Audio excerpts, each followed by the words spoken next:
Welcome, eCom Logistics Nation. Thank you for joining today's episode. We're on a mission to share e-commerce logistics insights, trends, successes, and challenges from the leaders and innovators in our space. What are you seeing out there? I want some market intelligence now, right? What are you seeing with, this industry and a lot of 3PLs, 4PLs? Are you seeing a shift where there's investments being made back into trying to compete? Welcome to this episode of eCom Logistics Podcast. Nanad, super excited today to have our good friend and pioneer in the micro-fulfillment, urban distribution, call it forward stocking space, Steve Ciemcioch. And Nanad, there's so much to unpack here. It's hard to know where to get started. We got the OG, man. We got before anyone knew what micro-fulfillment was, or people talked about next day delivery while Steve was talking about same day delivery and talking about 1 hour delivery. So I'm super excited to have this conversation. Steve, welcome to the pod. Thank you for being with us. Good morning, gentlemen. Good morning. So excited to be here. So happy to talk with you, gentlemen. And thanks for having me. Thank you. Absolutely, Steve. I think as a way of getting started, it's always interesting to learn how, listen, buddy, you literally were doing micro fulfillment before anyone even knew the definition of micro fulfillment. So would love to hear the story, how you got there, what was your journey in supply chain, and, how did you even come up with the idea or the concept to go into a, blue ocean where no one else was even really thinking about? Yeah, it's my favorite story. So I'm always happy to share kind of the evolution of, warehouse anywhere and life storage as a whole. So it might be only exciting and interesting to myself, but I'm always happy to share it. So so it really we look forward to hearing it. It really started in my previous life working in operations back at Life Storage, which is now our current parent company. Back in 2012, 2013, while visiting various properties throughout the U.S., traditionally Life Storage, they always had a commitment to servicing commercial tenants, right?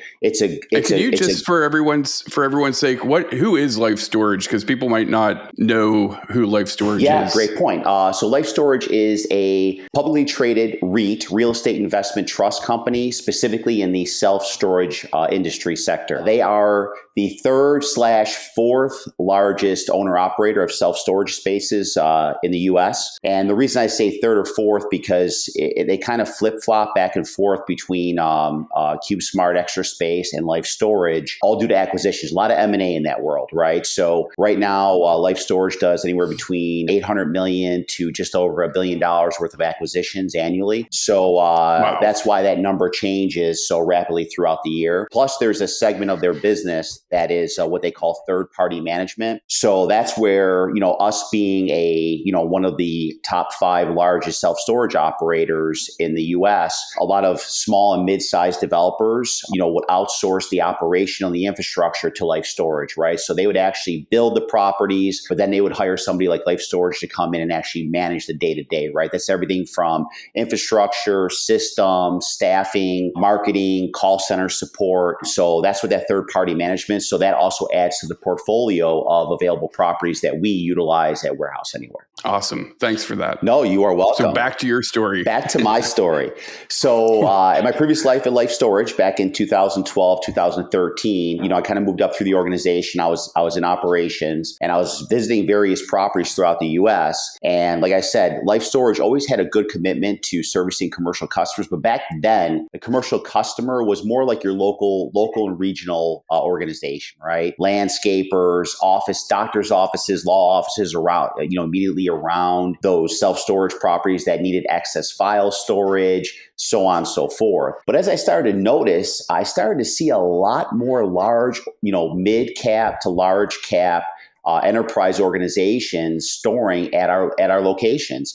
Pharmaceutical, med device, life sciences, a lot of national, what we call field service organizations that were storing their technicians' trucks and parts at our locations. So when I had the opportunity, I just started to have some conversations. As you guys know, I like to do. I'm a little social butterfly. So I had some conversations with a couple of technicians as I saw them on the properties. And I asked, how they're leveraging self-storage, why are they using self-storage? And really it came down to their customers were really expecting faster response times and faster what they call up times for their repairs. So they needed to kind of forward deploy parts. And obviously their trunk stock, they can only hold maybe top 2-3% of those high moving replacement parts. So they really needed kind of like a small storage space to house these parts somewhere relatively within their work order market. So I found that very interesting. So I kind of brought that idea back to the home office and I started to think through it, kicked the tires around a little bit, built a business case. And what we launched first and foremost was what we called our Core Plus solution, which at the time was really just a national account for mid-cap to large enterprise organizations to have kind of a national account for self-storage, right? All their self-storage assets throughout the U.S. So what we did there was we wanted to really be a one-stop shop for these organizations. We didn't want them to just come to us for just life storage, because at the time, back in 2012, 2013, we had probably around 400 locations in more of your mid to large markets. So we didn't have enough of a footprint to really offer a one-stop shop for all these organizations. So we started what we called our preferred partner network, and we signed up other mid-sized to large independent owner operators, and we pulled them into our network, right? So we were able to kind of source one-stop shop, any place they need in the U.S. We started off with probably around 1,000 partners the first year. And as we scaled it for the next 4 to 5 years, we actually had up to just over 12,000 locations that were available to us to source our customers. And that's not so once we had a good, and that's not 12,000 storage units. Those are 12,000 buildings throughout the United States with multiple units. That's absolutely correct. That you could utilize as forward deployed locations. That's absolutely right? correct. On a typical self-storage property, that's 12,000 plus actual storage facilities. And within that storage facility, there's anywhere from a small property, 400 to 500 individual spaces, up to maybe 2,000 individual storage spaces. And those sizes vary, right? Not to get too granular into the self-storage business, but that's what also makes our solution, as we'll get into in a second, attractive. Is it could be a 5x5, 25 square foot space, or you can scale it up, take down some walls. You can give a customer 600, 800, or 1,000 square feet of space. So they're very flexible when it comes to self-storage. So once we had kind of a good network built, we wanted to also bring some technology into the game, right? So we built a nice platform that kind of provided a consolidation of leasing, invoicing. We provided a single point of contact or an account manager to our customers. And that platform really kind of gave you a central database for all your self-storage assets nationally. Because prior to us, it was very fragmented, right? They left it up to the reps, the individual techs. They were putting company corporate cards down.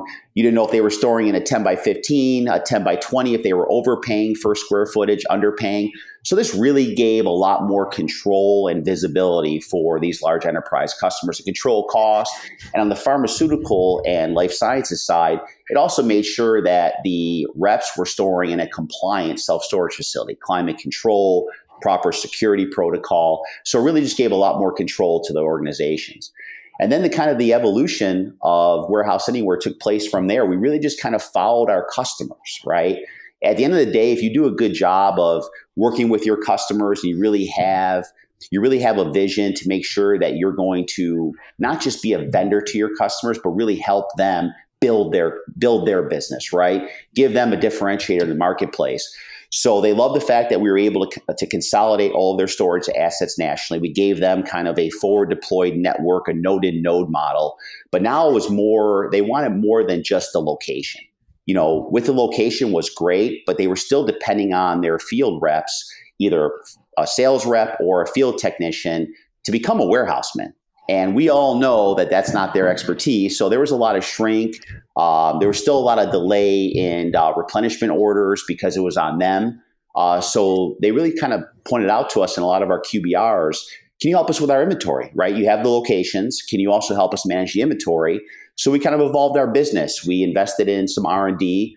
to kind of build out our proprietary hardware and software platform that now we can also offer, besides the location, the ability to manage their inventory using RFID, give them live inventory tracking, real-time visibility into their inventory of that specific space, and really kind of give them really good replenishment data so they were able to reduce their logistics costs and replenishment costs, but at the same time accelerate their speed to customer, which is, at the end of the day, guys, that's what Warehouse Anywhere does, right? That's our biggest value add to the marketplace, is really accelerate your speed to customer while reducing your trans cost. So that's what we actually designed and developed our enterprise program and our solution. And at the same time, like I said, we followed our customers' leads. So as now we could give them a location, track their inventory, give them real-time visibility into their inventory. Now they asked us to actually deliver it for them. So we came up with kind of the last mile delivery offering. And from there, we kind of took our network optimization and we kind of brought that over to the courier industry, as that was also a very fragmented industry, right? Self-storage is very fragmented with all the individual mom and pop plus the large players. Same thing we saw on the courier side, right? There was no just really good one or two national players. It was very fragmented with a lot of mid-sized to small courier organizations. So we built a nice platform, nice bolt-on platform to our Warehouse Anywhere inventory system. And then we were able to start delivering product to our customers within 1 hour, 60 minutes from our location to end destination. And that's everything from banks to hospitals to surgical centers to doctors' offices. So it really gave us a real differentiated solution in the market.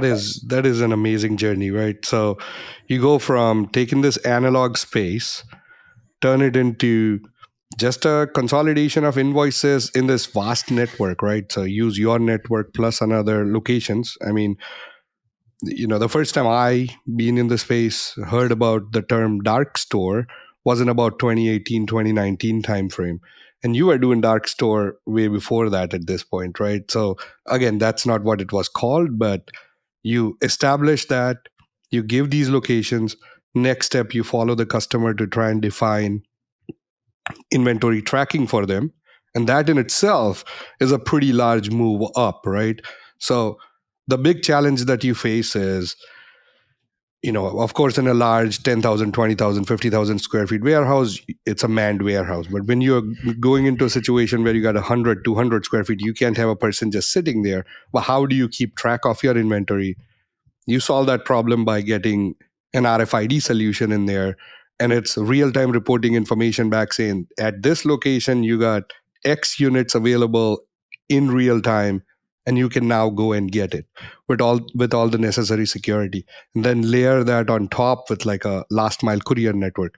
There is tons of last mile courier aggregation happening today, but you started building out your network a while ago. Maybe in numbers, how large is your courier network today, right? So you got access to this 11, 12,000 different locations. How wide is the network that you have of couriers? So if a client wants to kind of come in and be able to use that, what does that look like today?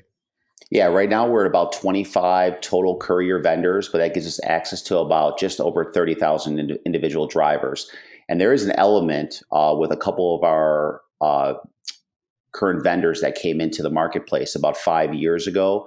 They use somewhat of a gig economy as well. So that gives us even access to more drivers as well through their platforms. So we were able to integrate with their platforms, our customers are able to process their orders through our platform, and with easy integration to their platforms, it just opens up the world to all available assets. That's amazing. And again, you take all of those, I don't want to call them raw materials, but essentially everything that you have. Of course, it's designed to address a client that has critical inventory needs like healthcare, medical, etc., or parts, right? But now trying to address this massive boom during pandemic of e-commerce, right? And pivoting into that. So, my understanding is you ventured into that journey as well. Maybe a little bit about that. Yeah. So, obviously huge market segment and growing, right? Vastly year over year. You guys are such industry experts. You could probably enlighten us with the specific data and growth percentages over the last couple of years and the future projections. But within Warehouse Anywhere, staying within our discipline of leveraging our storage network and technology, we want to diversify our customer base. So we developed an offering to support e-commerce with what we call our MFC program, Lightspeed. And this really allows, small, medium merchants the ability to properly place their inventory in key strategic dense markets throughout the U.S., reduce their shipping costs, and increase their customer experience by getting that same day or next day delivery service. So right now we have kind of a node-to-node network. We have one large intake fulfillment center in Columbus, Ohio, about 80,000 square feet. So our kind of goal and our strategy is to bring everything in through Columbus. And then we also have 5 what we call micro-fulfillment centers in Atlanta, Las Vegas, Chicago, and we just recently launched a location in LA, which range anywhere from about 5,000 to 9,000 square feet of space at each one of those locations. And it acts as a great node-to-node network. We bring the inventory into our Columbus location, and then we aggregate it out to our MFCs. To make an MFC work properly, right, or function properly on behalf of your customers, you want to make sure that you're only forward deploying their top 3, 4, 5% of their SKUs, right? The high movers in that market. So it comes with a lot of data, a lot of analytics to make sure that you're properly placing those SKUs, but they have to be high movers. We place them in the MFCs, and we're able to offer them either same day or next day delivery network. And those are manned, right? There's a little bit of operational change there, right? We went from kind of the unmanned dark store, hardware, software driven locations, small footprints, 100, 200 square feet of space, to more of that traditional manned fulfillment center in our MFC model. Steve, I think that's a great point. And what you hear all the time is in the micro fulfillment, urban distribution space, the unit economics don't make sense, right?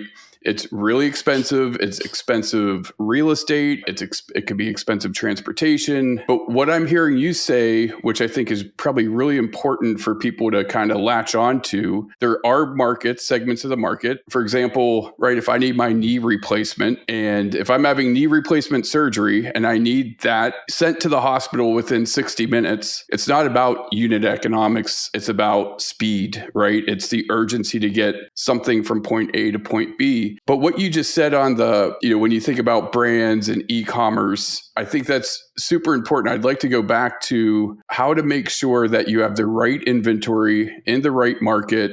I think a lot of people think, they're just going to put 100% of their SKUs in the NFL cities across the US, and it's going to, they're going to be able to do one-day delivery. That's where I think things start to fall apart. So I think going back to how do you help brands, merchants think through where to put the inventory and what inventory to put in what locations? Yeah, great question. It comes down to historical data, right? And order data. As we all know, and we're in this business, and our merchants know that your top 3, 4, 5% of SKUs aren't consistent through every market, right? Every market's going to have a different driver when it comes to what they're ordering. What's ordering popular in New York City, Chicago is probably not going to be the same thing that's being ordered in Las Vegas and or LA.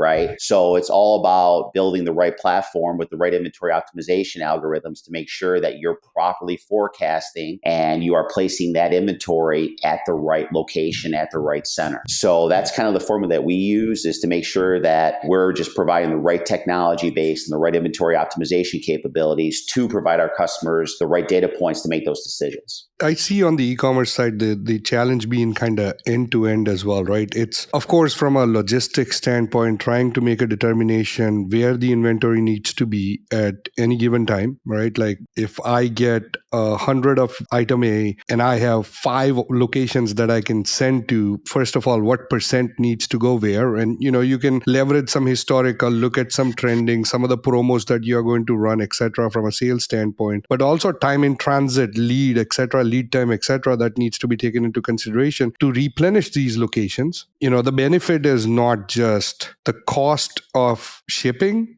right? Like you are getting closer. Forget about the next day. Even in a 2-day network, the cost is going down because you are getting closer to the customer and you're doing zone skips, right? Essentially, you are doing a zone skip by getting closer. But to be able to plan that, and then on top of that, also the savings is implied from consumer expectation standpoint that if I need it in 2 days, now you can almost with certainty say that, yes, I'm going to get it in 2 days. So there is the inventory positioning problem, but then there is the problem that is above that, which is how are you marketing to the end customer? How is that merchant's customer seeing it, right? So this link between where inventory resides in real time, where is it going to allocate from? And if I am a customer in Atlanta and placing an order and I'm only 8 miles away from your location, there could be a service very cheaply that could get me that product within the next 4 hours. But the customer needs to know that to ensure that you get the cart conversion, right? So the problem's kind of end to end. And also, if I happen to be in Savannah, Georgia, I'm going to get it next day, but I need to know it will be next day versus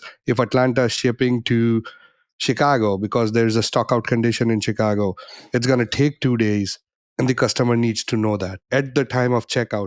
So the problem needs to be solved end to end, and very few companies are kind of doing it end to end as I see it today. A lot of them are attempting it. There is a lot of technology out there. Steve, how do you see kind of this market evolving, right? Like there was this promise of the entire world's going to do 2 days, right? Because Amazon set the expectation. The reality didn't shape out that way. The reality is there is still consumers are okay with 5 days as long as, you are the only website where I can buy the product that I'm looking to buy. If it's available on Amazon, that's where I'm going to go. I'll be very honest, right? But the conversation was everything's going to go to next day and everything's going to go to same day. And we haven't seen that happen. Amazon's probably the only thing that I see doing next day at this point. Like with the investments you are making, how do you see consumer expectation as well as merchants' wallet, right? Like what's the impact on that? And what's your opinion on that space? Yeah, consumer expectations. Let's talk about that for a second. I'm going to use myself as example. My expectation is if I order it, it better be here next day or I'm very aggravated. It's just the way of the world right now, right? If you really like a brand and you're loyal to a brand, you might stay with the 5-day, 8-day delivery, right? If you really are loyal to a brand. But these days, people are impatient. That's just the customer expectation. And I think you said it right, Anand. I mean, at the end of the day, the Amazon effect, it's just the Amazon effect, right? They're setting expectations that the rest of us have to live with, right? And if you're going to be competitive, and not just sell through Amazon Marketplace, but be competitive through multiple marketplaces and direct to consumer, you have to have that same level of service or close to it to be able to be successful, right? So I think it's the Amazon effect. Obviously, they have the infrastructure, they have the investment to accelerate their infrastructure to execute on that vision of next day or same day. Now, what do the rest do, right? I'm going to kick this back to you since this is an open podcast and you two, the both of you are so heavily linked into this space. What are you seeing out there? I want some market intelligence now, right? What are you seeing with, this industry and a lot of 3PLs, 4PLs? Are you seeing a shift where there's investments being made back into trying to compete with that, consistent is key, right? That consistent 1-day, 2-day target? Or are you just kind of seeing where, hey, there's so much business out here, right? There's so much business to be had out here. Our infrastructure is what it is, and customers are okay with that 3-day, 4-day, 5-day experience. What are you guys hearing, and what are you seeing from other players in the space? Dan, you want to take that? Yeah. Steve, I think that is an awesome question, buddy. And, I think it always comes back to like companies looking to where's the puck going, right? Where do I have to be thinking about 12, 18, 24 months down the road? Because I think what the pandemic did to a certain extent is people understand there are issues with supply chain. There are issues and, whether it's available inventory or that red shirt that I want, it's just not in stock and I have to wait a couple weeks, or, hey, I could place an order, but it's going to go on back order. I might get it in several weeks. You look at some of the sites my daughters shop on where, they have to spend, they have to fill their cart up and spend like $50. And you know what? They're going to get, it's really inexpensive product and they're going to get it in 3 to 4 weeks. It's going to ship directly from Asia to our door. So I think it's a mixed bag. And I think people are starting to realize if I could provide a really good experience for my customer and my merchant, and I could elevate the loyalty and the LTV, the long-term value of my customer, several days is okay. But if they want it fast, right? If I need my red shirt tomorrow for an event, I need to have that option to be able to get that.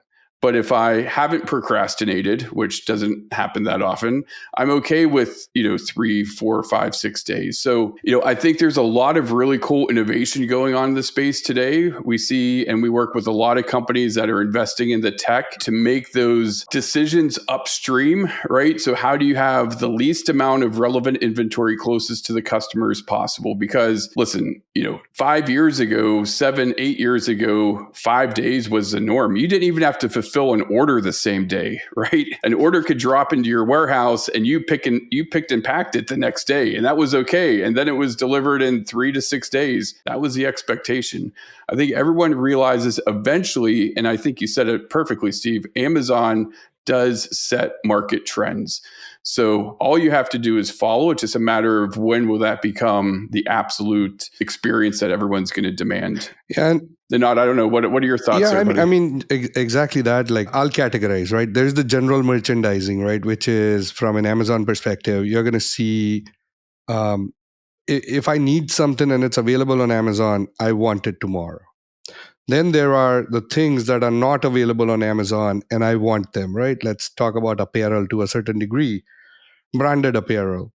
Even within that, now you got the split between two. There are branded apparel companies that have good supply chain systems, processes that are really monitoring cart abandonment, right? A lot of cart abandonment happens as soon as someone gets to the checkout page. I do it all the time. It's just a psychological reaction. Like, if it says that my free shipping will be 2 weeks out, I'm like, let me go find somewhere else, right? Like, if they are monitoring that, they know what the consumer expectation is. It's about, like, how when we launch a website or anything from a marketing perspective, you do A/B testing. What is actually working? You try and figure out at what point do you have the customer be happy with that free option. And to Dan's point, you are always going to need the expedited the next day, etc. Because I just want it tomorrow and I'm willing to pay the $35 to get it shipped, FedEx Air or whatever. But as far as that free is concerned, it's testing and validating where it makes sense. And if that brand is only available there, I might be okay with a 5-day or a 6-day delivery. 4 days makes me delighted, but now the cost of shipping is increasing. So watching and monitoring and reacting to that is like kind of the advice to the merchants, and truly doing A/B testing to verify that. And then you got the other ones. And I don't know if you're going to erase this out, but the fat, dumb, and happy ones, right? There is a shared passion between Steve and I, which is Formula One. And I'm a name and shame on this one. And as far as the network is concerned, you got one warehouse in the United Kingdom for a global sport. Everything is shipped out of there. On the website, they'll make the commitment expedited because I wanted it immediately. It's 3 to 4 days, and it does not. And when I check out, it says it's going to arrive in 3 weeks. And I'm like, but I just paid for 3 to 4 days expedited international. What just happened? And they're like, you should have read the terms and condition. It's 3 to 4 days after picking complete. Say what? Oh, seen that a lot. You want me to read terms and condition as a consumer, right? Like, and again, it's the wildfire sport right now that everyone enjoys watching and everyone's chasing. The Netflix documentary's done it justice, right? So I guess it's, they don't need to sell, it just sells, right? They are merchandise and they got exclusivity to all of these products. But still, from a consumer expectation standpoint, I'm now going on eBay finding stuff. It's better to get it that way, and I'll rather pay $10 extra, right? And it's that level of experience where if you're not watching, you are losing consumers. Even though your profits are looking really good, there is a lot of wallet share that you are not capturing if you are doing stuff of that nature. The other thing, like in today's day and age, and I might digress a little bit, but while I'm talking about it, international shipping, fully loaded cost, guys. Like, no consumer likes being surprised while something gets delivered that I need to pay $30 in duties while I bought a $50 t-shirt and I got almost no recourse to argue because I ordered it, it's here, I'm now going to have to pay it. Show me the price. If you had added $20, $30 to the cost of the product, it would have made me happier saying duties paid. Right? We are in 2022. But the trending, right? Like, so I'll go back to the subject itself.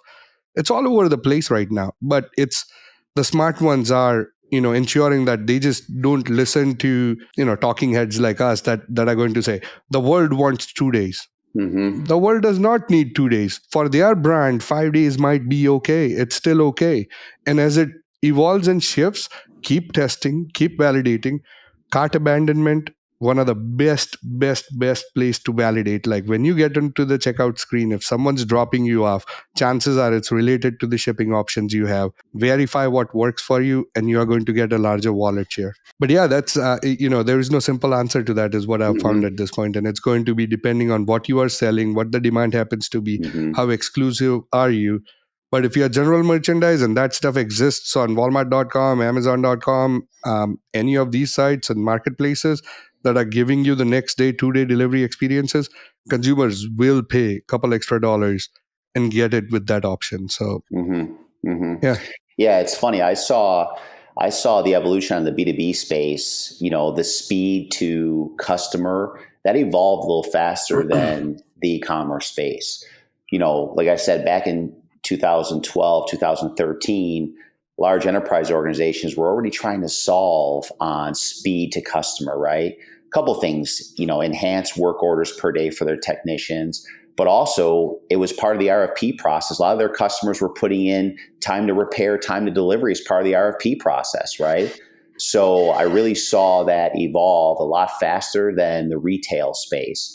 But now, like we talked about, the Amazon effect, retail is just pushing the pedal. And one thing I like about the MFC model, and you guys can appreciate this, is, in our smaller centers, it allows a little bit of a more of a boutique-y feel, right? And right now we're handling a lot of various products in the MFCs from our large fulfillment center, a lot of apparel like Linda talked about.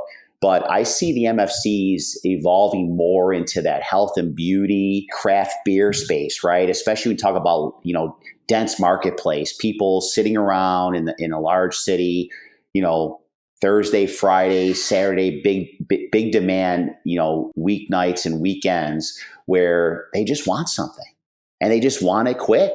And when I say quick, not one day, I see people wanting it within 3, 4, maybe even 2 hours, maybe even 1 hour sometimes, right? So I see that evolution, and we're testing some things out with some various organizations right now that are in that health and beauty space, as well as that high consumer space where that demand is there, and we're seeing that. So I see those MFCs playing more with those verticals. That's awesome, Steve. And I think I just want to kind of maybe connect some of the puzzle pieces that we've been talking about, because I've heard, what I'm hearing is really interesting, because I think there's a lot of 3PLs out there. We know there's a lot of 3PLs out there that specialize in direct to consumer and B2B. Many of them have, one location, a couple locations, or a network of locations across the US. And then there's another segment of the 3PL world, which specializes in the micro fulfillment or the quick commerce space, as you were just talking about, right? I need it in 30 minutes. But what I'm hearing you say, which I think is important for everyone to hear, is you've combined both of those, the best of both worlds, where you have this Columbus, Ohio facility where I could bring my inventory in, and then that's kind of the hub. And then you have all these spokes around the country that you will forward stock with the right inventory based off historical information, based off of, predictive information, future forecasting. So I think that's really unique. Do I have that right? That's where you've evolved to, listening to your customers? Yeah, absolutely. And that's in our D2C space, right? That's where we kind of leverage our hub and spoke model. But even on our enterprise side, our B2B model, we're not the upstream distribution center. A lot of our large enterprise organizations either have their own GSL or their own distribution center, or they outsource it to a large distribution 3PL. we just become the spokes, if you will, right? We're kind of that node in node for our enterprise customers. But for our retail customers, our D2C customers, we really are trying to be that holistic network for them, that complete hub and spoke model. I mean, at this point, right? Like, if you were to get to the port and start taking delivery at port, you would be the sole network that does pretty much end to end, right? And even taking the returns and do all the processing at that point. So that's pretty phenomenal. The network you guys are building.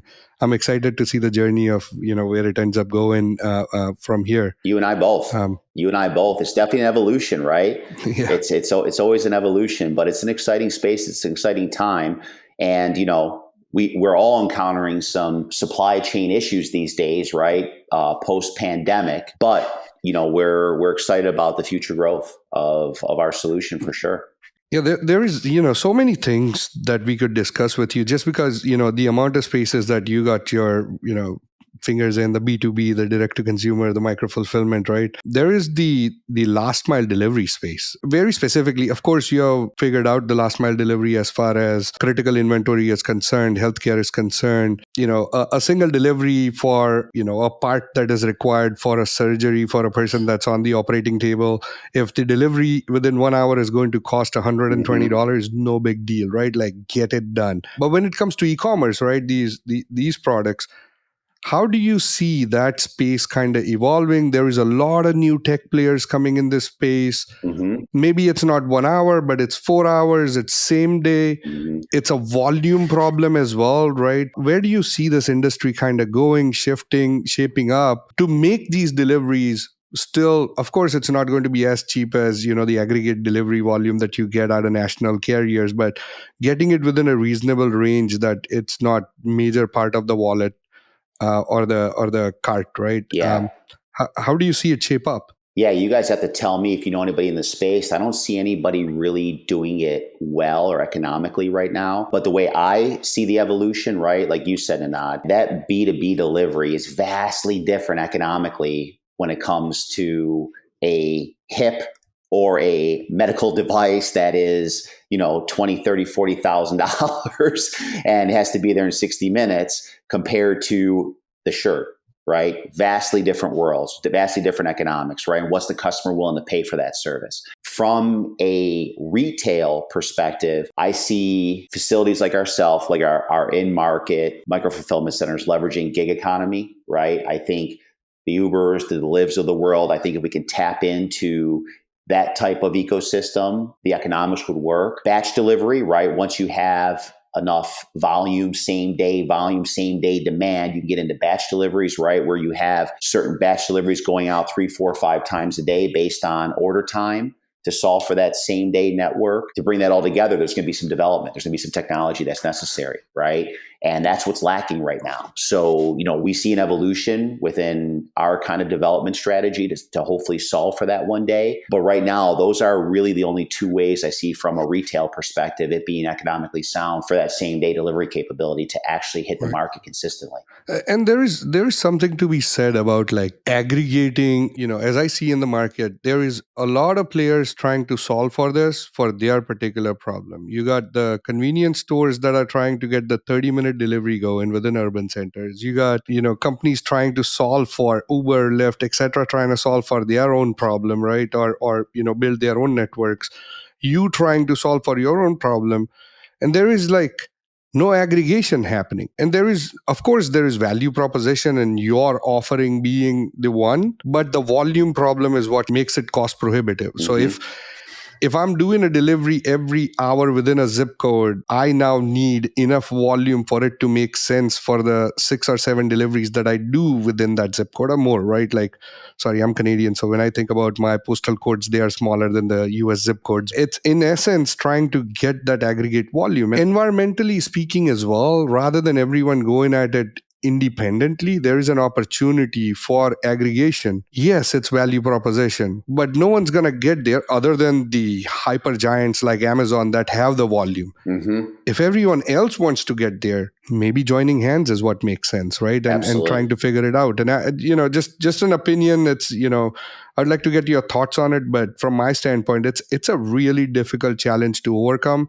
if that is going to be the expectation, and hopefully people are okay, like they don't need their t-shirt within 1 hour. I mean, plan a little better, at least the day before, right? But yeah, it's going to be specific, right? I mean, right now what you see a lot, like you talked about, the convenience stores, right? The Uber Eats, I travel a lot. We all travel a lot. I live on Uber Eats, and I check in late to a hotel. I get my couple bottles of water for the next day and my protein bar, and it's delivered in 20 minutes upon check-in, and I'm in good shape, right? So I see the evolution right now. I see a lot of grocery, right? Everything on that Uber Eats, that same day, that 1 hour in market center, it's all around grocery right now. A lot of food. And you're right. The apparel business, I could be wrong. I don't know if you'll ever have somebody need it in that hour, unless you're really in trouble, right? You spill wine on your nice new white shirt before the wedding, right? You only have one. I don't know. I can't come up with too many scenarios, but I think it's really going to be SKU specific on what drives that expectation of 1 hour, 2 hour. But like I said, I go back to health and beauty. I see that health and beauty supplements. I think health, right? The supplement market, I think that's huge demand. And I know personally, I never order my protein in time. So I go 2-3 days without it before it gets here, right? I would love to have the opportunity. I'm a procrastinator when it comes to replenishment ordering my protein. I would love to be able to have it here in 1 hour. I would love it. I would pay for it. I would love it. I know I'm a little strange like that, but I really would. I would be one of those customers that would pay for that expedited delivery of supplements. I would. So I think it's going to be very specific, and there's a lot to solve for yet. It's really an untapped space right now. But there's more and more players coming to the market. But I think that trans, right, that delivery, that last touch is what is really the farthest from anybody executing on that just yet economically, right? So there's a lot of opportunity there in that last mile delivery space for sure. Yeah, something to wait and watch and see how the industry evolves, right? Just a side note, subscribe and save is an option on Amazon. So you might have more protein shakes in your house than you are going to need. But yeah, you might want to do that, man. I know. Don't run out of protein. Yeah. I know. It's a problem. It works. I've got 6 months of razor blades up in my bathroom. So you got to watch that. Exactly.